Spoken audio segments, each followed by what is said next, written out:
No nació en la realeza. No llegó con riquezas, ejércitos ni poder.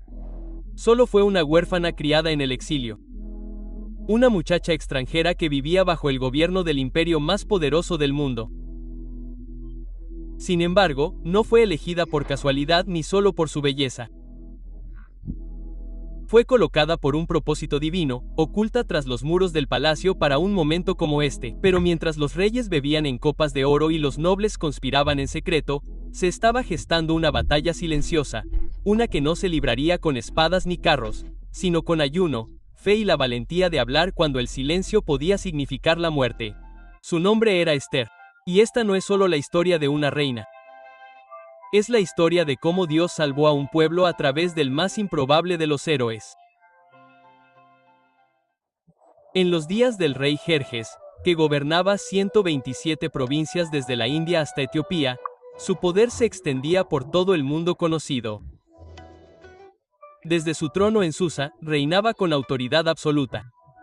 Para mostrar su grandeza, Jerjes celebró un fastuoso banquete durante 180 días, al que invitó a nobles, príncipes y líderes militares de todo el imperio. Las copas de oro y el vino real fluyeron libremente. Cuando terminaron esos 6 meses, el rey abrió las puertas del palacio a todos en Susa y organizó un banquete de 7 días en el patio del jardín. Se sirvió vino generosamente y sin restricciones. Mientras tanto, la reina Vasti organizó un banquete aparte para las mujeres dentro del palacio, pero al 7º día, cuando el rey estaba alegre con el vino, exigió con orgullo que la reina Vasti fuera llevada ante los invitados con su corona real para que pudieran admirar su belleza. Vasti se negó. No se pavonearía ante una multitud borracha. El orgullo del rey estaba herido, su propia reina lo había desafiado públicamente. Enfurecido y humillado, Jerjes recurrió a sus sabios. Un asesor, Meucan, le advirtió que su desafío se extendería. Dijo: todas las mujeres se enterarán de esto y deshonrarán a sus maridos. Instaron al rey a destituir a Vashti y a emitir un decreto en todo el imperio para que cada hombre gobernara su propia casa. El rey estuvo de acuerdo. Se envió un edicto real a todas las provincias en todos los idiomas, y la reina Vashti fue destronada. Pero pocos sabían que la mano invisible de Dios acababa de empezar a moverse. Con el paso del tiempo, la ira del rey Jerjes se desvaneció y empezó a reflexionar sobre la reina Vashti, su belleza, su audaz desafío y el decreto que la desterró. Aunque la ley no se podía deshacer, su ausencia persistió. Al percibir el estado de ánimo del rey, sus asesores propusieron una solución: que trajeran hermosas jóvenes vírgenes de cada provincia. Después de los tratamientos de belleza, el rey podría elegir una nueva reina para reemplazar a Vashti. El rey estuvo de acuerdo. Se enviaron mensajeros a las 127 provincias y se reunió a mujeres jóvenes de todos los rincones del imperio, desde la India hasta Etiopía. Entre ellas estaba Adasa, conocida por su nombre persa Esther, una joven huérfana judía criada por su primo Mardoqueo, un judío que vivía en Susa. Él le había enseñado a temer a Dios y a mantener oculta su identidad en una tierra extranjera. Esther fue llevada al palacio y puesta a las órdenes de Hegi, el guardián de las mujeres. De inmediato, destacó, no por exigir lujos, sino por su humildad y gracia. Dios le concedió el favor a los ojos de todos, especialmente de Agis. Durante 12 meses, Esther, como todas las mujeres, se preparó para su única aparición ante el rey. Cuando llegó su momento, se presentó ante el rey con tranquila dignidad y fortaleza. Y cuando Jerjes la vio, quedó cautivado. El rey amaba a Esther más que a todas las demás mujeres. Ella se ganó su favor y le colocó la corona real en la cabeza, convirtiéndola en reina en lugar de Vashti. Se celebró un banquete real en su honor. Se proclamó una fiesta y se enviaron regalos por todo el imperio. Pero nadie sabía que era judía. Nadie sabía que Dios acababa de poner a su siervo en el palacio, no para que lo sirvieran, sino para que interviniera en la brecha por su pueblo. Esther siguió viviendo tranquilamente en la casa del rey, siguiendo las instrucciones de Mardoqueo, tal como lo había hecho cuando la crió de niña. Mientras tanto, Moray pasaba sus días en la puerta del rey, un lugar donde se llevaban a cabo los negocios de la ciudad y donde se reunían los funcionarios y sirvientes reales. Aunque era noble, Dios lo había puesto allí con un propósito. Un día, mientras Moray estaba sentado en su lugar habitual, escuchó algo escalofriante.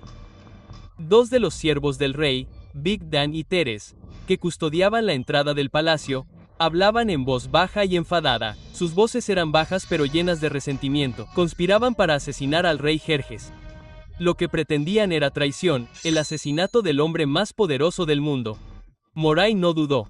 Envió un mensaje de inmediato a la reina Esther, que ahora tenía acceso directo al rey. Esther transmitió la advertencia a Jerjes, indicando claramente que la información procedía de Moray. Se inició una investigación. El asunto se examinó a fondo y se descubrió la verdad. Los dos dioses eran culpables. Efectivamente, habían conspirado contra el rey y, según la ley persa, el castigo por semejante traición era rápido y brutal. Fueron colgados en la horca. Al rey se le perdonó la vida, pero el momento transcurrió sin alardes.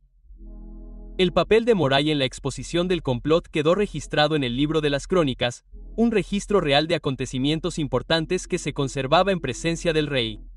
Pero, curiosamente, no se otorgó ninguna recompensa, ningún honor público, ningún reconocimiento, ningún título, solo un nombre en un libro escrito discretamente en los registros del imperio.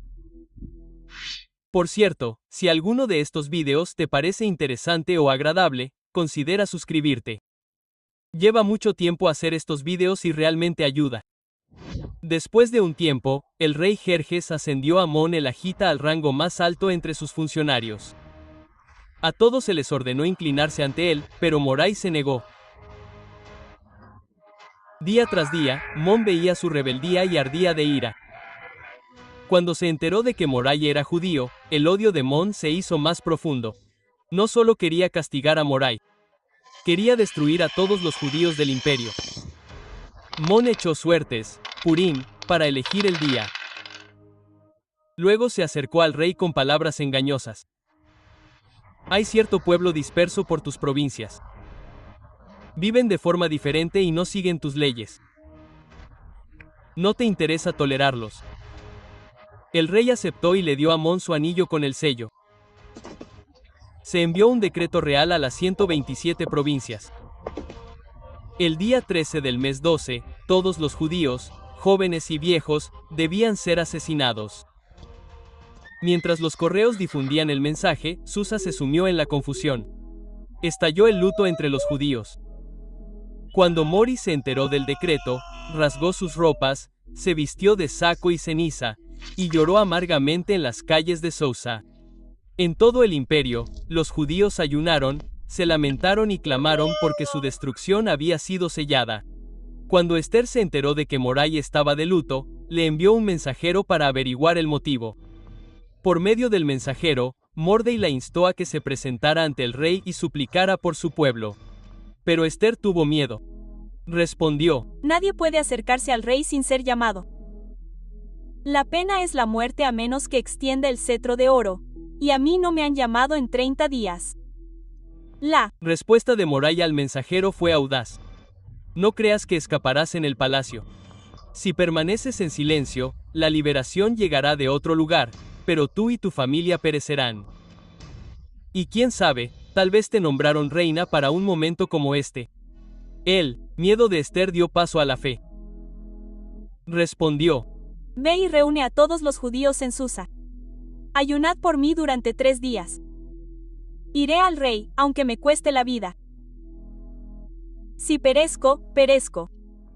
Al tercer día, vestida con sus ropas reales, Esther entró valientemente en el patio interior del palacio.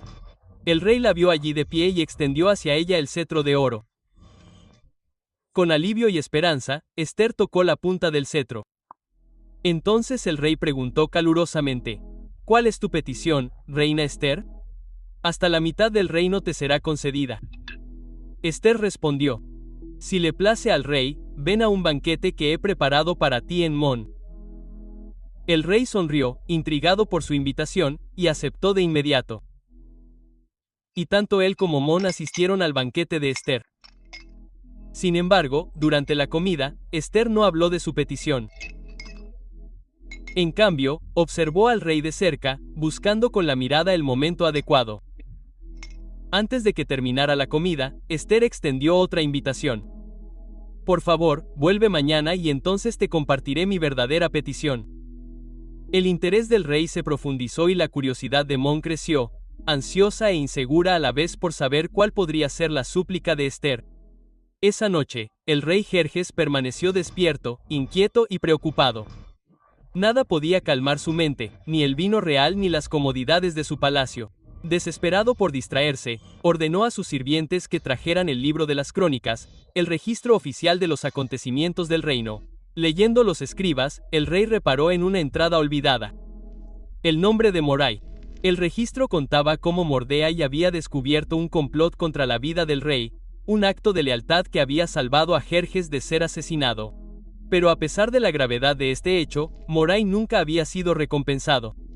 Profundamente conmovido, Jerjes preguntó a sus consejeros, ¿qué honor o reconocimiento se le ha otorgado a Moray por esto? El consejero respondió, no se ha hecho nada por él. El rey permaneció sentado en un silencio pensativo. ¿Cómo podía quedar sin recompensa tanta lealtad? En ese mismo momento, Mon entró en palacio con la intención de pedir permiso al rey para colgar a Mordecai en una horca que había construido. Pero antes de que pudiera hablar, el rey lo mandó llamar. «Hey Mon», dijo el rey, ¿qué se debe hacer por el hombre a quien el rey se deleita en honrar? Envanecido por la arrogancia, Mon imaginó que el rey se refería a él. Respondió con un plan detallado. Que el hombre se vista con las vestiduras reales del rey, que el propio rey ha usado.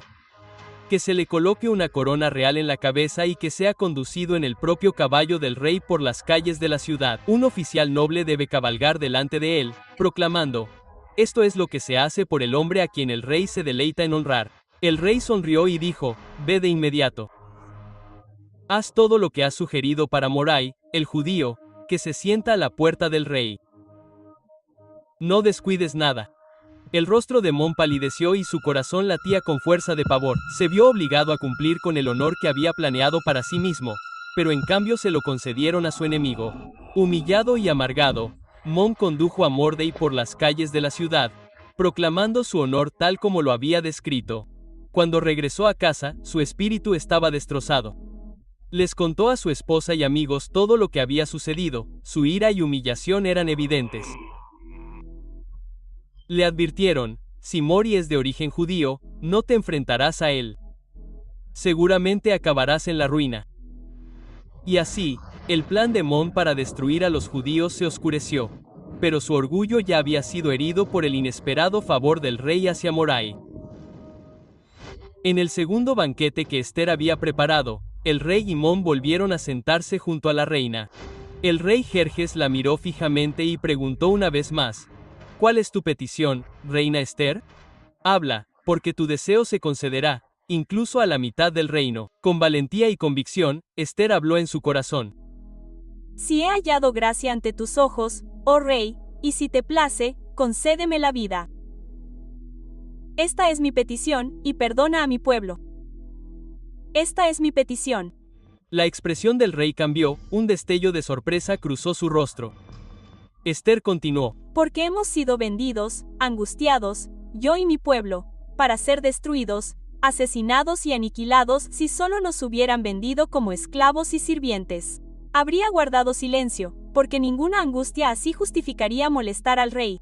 El rostro del rey se ensombreció por la conmoción y la ira. Preguntó, ¿quién es este? ¿Y dónde está el hombre que se atrevería a hacer tal cosa? Esther señaló a Mon y dijo, el adversario y enemigo es este hombre malvado. Enfurecido sin medida, el rey Jerjes se levantó y abandonó el salón de banquetes para calmar su furia. Mientras tanto, Mon estaba aterrorizado. Al ver la ira del rey y darse cuenta de que su plan había quedado al descubierto, corrió a rogarle clemencia a Esther. Desesperado, se dejó caer en el diván donde estaba reclinada Esther. Se aferró a ella, suplicando por su vida. En ese momento, el rey Jerjes regresó de repente. Vio a Mon aferrado a Esther y gritó, ¿acaso atacará a la reina mientras yo esté en la casa? Los guardias del rey apresaron a Mon, y rápidamente se lo llevaron y lo colgaron en la misma horca que había preparado para Mordeai. Así, los planes de los malvados se desbarataron en un solo momento y se hizo justicia. Después de que Mon fuera ahorcado, el rey Jerjes entregó todas sus propiedades a la reina Esther. Ella, a su vez, nombró a Mordeai al frente de ellas. El rey también se quitó el anillo con el que se le había entregado a Mon y se lo puso a Mordeai, otorgándole autoridad real. Pero el peligro no había terminado.